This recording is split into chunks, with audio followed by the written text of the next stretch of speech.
ಅಪ್ಪನ ಮನೆ ಅದು ಜಾಗ ಸರ್ಕಾರಿ ಜಾಗ ತಾನೆ. ಸರ್ಕಾರಿ ಜಾಗದಲ್ಲಿ ಯಾವ್ಯಾವ ಧ್ವಜ ಇದೆ ಗೊತ್ತಿಲ್ವಾ? ತೆಗೆದಿದ್ದಾರೆ ಎಲ್ಲ ಧ್ವಜಗಳನ್ನ.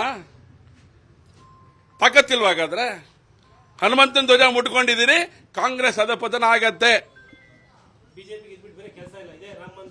ಬಿಜೆಪಿಗೆ ದೇಶ ಕಟ್ಟೋ ಕೆಲಸ ಬಹಳ ವರ್ಷಗಳಿಂದ ಮಾಡ್ಕೊಂಡು ಬಂದಿದ್ದೀವಿ. ಬಿಜೆಪಿಗೆ ತುಂಬಾ ಕೆಲಸ ಇದೆ. ಜನಪರವಾದಂತಹ ಆಡಳಿತವನ್ನು ಮಾಡಿರುವಂತವ್ರು ನಾವು. ಜನಪರ ಆಡಳಿತ ಮಾಡಕ್ ತಾಕತ್ತಿಲ್ದೇ ಇರುವಂತವ್ರು ನೀವು ಈ ತರದ ಕಿತ್ತುಬೆ ಮಾಡ್ಕೊಂಡು ಕಾಯ್ತಾ ಇದ್ದೀರಿ. ಈ ತರ ಕಿತ್ತುಬೆಗೆ ರಾಜ್ಯದ ಜನ ಇವತ್ತು ಬಲಿಯಾಗೋದಿಲ್ಲ. ಹೋರಾಟ ರಾಜ್ಯದಾದ್ಯಂತ ನಡೀತಾ ಇದೆ. ಶಿವಮೊಗ್ಗದಲ್ಲೂ ಕೂಡ ಹೋರಾಟವನ್ನು ಯೋಚನೆ ಮಾಡಿದ್ದೀವಿ. ನಮ್ಮ ಕಾರ್ಯಕರ್ತರ ಸಭೆ ಮುಗಿದ ನಂತರ ಹೋರಾಟವನ್ನು ನಾವು ಮಾಡೋರಿದೆ. ಅವರಿಗೆ ಮನುಷ್ಯತ್ವ ಇದೆ ಅಂತಿ.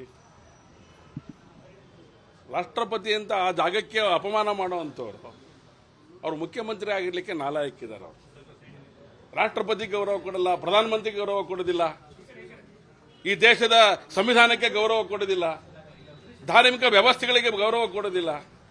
ಇಂಥ ಮುಖ್ಯಮಂತ್ರಿನ ನಾವು ಕೂಡ ನೋಡಿರಲಿಲ್ಲ. ನಾನು 40 ವರ್ಷ ಆಯ್ತು ಈ ಜಾಗದಲ್ಲಿ ಇರ್ತಾ, ಈ ಫೀಲ್ಡಲ್ಲಿ ಇರ್ತಾ. ಹಾಗಾಗಿ ಇದು ಸರಿಯಲ್ಲ. ತಮ್ಮ ವರ್ತನೆಯನ್ನು ಬದಲಾವಣೆ ಮಾಡಿಕೊಳ್ಳಿ ಸಿದ್ದರಾಮಯ್ಯನವರೇ ಅಂತೇಳಿ ನಾನು ವಿನಂತಿ. ಅಪ್ಪನ ಮನೆ ಅದು ಜಾಗ ಸರ್ಕಾರಿ ಜಾಗ ತಾನೆ. ಸರ್ಕಾರಿ ಜಾಗದಲ್ಲಿ ಯಾವ್ಯಾವ ಧ್ವಜ ಇದೆ ಗೊತ್ತಿಲ್ವಾ? ತೆಗೆದಿದ್ದಾರೆ ಎಲ್ಲ ಧ್ವಜಗಳನ್ನ. ತಾಕತ್ತಿಲ್ವಾ? ಹಾಗಾದ್ರೆ ಹನುಮಂತನ ಧ್ವಜ ಮುಟ್ಕೊಂಡಿದ್ದೀರಿ, ಕಾಂಗ್ರೆಸ್ ಅಧಪತನ ಆಗತ್ತೆ.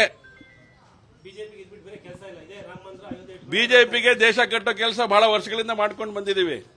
ಬಿಜೆಪಿಗೆ ತುಂಬಾ ಕೆಲಸ ಇದೆ. ಜನಪರವಾದಂತಹ ಆಡಳಿತವನ್ನು ಮಾಡಿರುವಂತವ್ರು ನಾವು. ಜನಪರ ಆಡಳಿತ ಮಾಡಕ್ ತಾಕತ್ತಿಲ್ದೇ ಇರುವಂತವ್ರು ನೀವು ಈ ತರದ ಕಿತ್ತುಬೆ ಮಾಡ್ಕೊಂಡು ಕಾಯ್ತಾ ಇದ್ದೀರಿ. ಈ ತರ ಕಿತ್ತುಬೆಗೆ ರಾಜ್ಯದ ಜನ ಇವತ್ತು ಬಲಿಯಾಗೋದಿಲ್ಲ. ಹೋರಾಟ ರಾಜ್ಯದಾದ್ಯಂತ ನಡೀತಾ ಇದೆ. ಶಿವಮೊಗ್ಗದಲ್ಲೂ ಕೂಡ ಹೋರಾಟವನ್ನು ಯೋಚನೆ ಮಾಡಿದ್ದೀವಿ. ನಮ್ಮ ಕಾರ್ಯಕರ್ತರ ಸಭೆ ಮುಗಿದ ನಂತರ ಹೋರಾಟವನ್ನು ನಾವು ಮಾಡೋರಿದೆ. ಅವರಿಗೆ ಮನುಷ್ಯತ್ವ ಇದೆ ಅಂತಿ.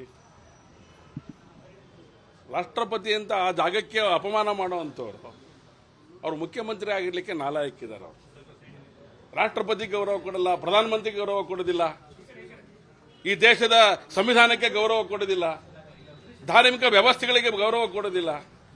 ಇಂಥ ಮುಖ್ಯಮಂತ್ರಿನ ನಾವು ಕೂಡ ನೋಡಿರಲಿಲ್ಲ. ನಾನು 40 ವರ್ಷ ಆಯ್ತು ಈ ಜಾಗದಲ್ಲಿ ಇರ್ತಾ, ಈ ಫೀಲ್ಡಲ್ಲಿ ಇರ್ತಾ. ಹಾಗಾಗಿ ಇದು ಸರಿಯಲ್ಲ. ತಮ್ಮ ವರ್ತನೆಯನ್ನು ಬದಲಾವಣೆ ಮಾಡಿಕೊಳ್ಳಿ ಸಿದ್ದರಾಮಯ್ಯನವರೇ ಅಂತೇಳಿ ನಾನು ವಿನಂತಿ. ಅಪ್ಪನ ಮನೆ ಅದು ಜಾಗ ಸರ್ಕಾರಿ ಜಾಗ ತಾನೆ. ಸರ್ಕಾರಿ ಜಾಗದಲ್ಲಿ ಯಾವ್ಯಾವ ಧ್ವಜ ಇದೆ ಗೊತ್ತಿಲ್ವಾ? ತೆಗೆದಿದ್ದಾರೆ ಎಲ್ಲ ಧ್ವಜಗಳನ್ನ. ತಾಕತ್ತಿಲ್ವಾ? ಹಾಗಾದ್ರೆ ಹನುಮಂತನ ಧ್ವಜ ಮುಟ್ಕೊಂಡಿದ್ದೀರಿ, ಕಾಂಗ್ರೆಸ್ ಅಧಪತನ ಆಗತ್ತೆ. ಬಿಜೆಪಿಗೆ ದೇಶ ಕಟ್ಟೋ ಕೆಲಸ ಬಹಳ ವರ್ಷಗಳಿಂದ ಮಾಡ್ಕೊಂಡು ಬಂದಿದ್ದೀವಿ. ಬಿಜೆಪಿಗೆ ತುಂಬಾ ಕೆಲಸ ಇದೆ. ಜನಪರವಾದಂತಹ ಆಡಳಿತವನ್ನು ಮಾಡಿರುವಂತವ್ರು ನಾವು. ಜನಪರ ಆಡಳಿತ ಮಾಡಕ್ ತಾಕತ್ತಿಲ್ದೇ ಇರುವಂತವ್ರು ನೀವು ಈ ತರದ ಕಿತ್ತುಬೆ ಮಾಡ್ಕೊಂಡು ಕಾಯ್ತಾ ಇದ್ದೀರಿ. ಈ ತರ ಕಿತ್ತುಬೆಗೆ ರಾಜ್ಯದ ಜನ ಇವತ್ತು ಬಲಿಯಾಗೋದಿಲ್ಲ. ಹೋರಾಟ ರಾಜ್ಯದಾದ್ಯಂತ ನಡೀತಾ ಇದೆ. ಶಿವಮೊಗ್ಗದಲ್ಲೂ ಕೂಡ ಹೋರಾಟವನ್ನು ಯೋಚನೆ ಮಾಡಿದ್ದೀವಿ. ನಮ್ಮ ಕಾರ್ಯಕರ್ತರ ಸಭೆ ಮುಗಿದ ನಂತರ ಹೋರಾಟವನ್ನು ನಾವು ಮಾಡೋರಿದೆ.